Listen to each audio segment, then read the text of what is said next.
esibekile kuyo ngoba lento yokusaba uNkulunkulu iyo lento eyenza ukuthi nento esinazo kungabi ngezethu kube zikaNkulunkulu noma isimo siqhamuka silwa nempilo yethu kodwa xake ukuthi thina siphila athi uPauli akusaphili mina kodwa uKristu ophula kimi kusho ukuthi lento bengizothi namhlanje khona ohlushwa isimo esithize uyabona umunye usehlushwa abantwana haleluya mhlambe wena uhlushwa abantwana nje oyedwa nje lo sehluphile wake idakamzweni sawuzuthi uNkulunkulu akekho kodwa la kubonakala indoda elahlekelwe izinto zayo zonke abantwana abayishumi kodwa kubonakala ithi uNkulunkulu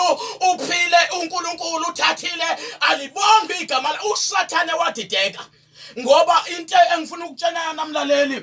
bafundisi bami la ilento ukuthi uNkulunkulu uma ngabe uthembele kuye awudidwa isimo ukuthi isimo sithini and make futhi wama kuNkulunkulu wancika kuye ngayo yonke inhliziyo yakho nangayo yonke ingqondo yakhe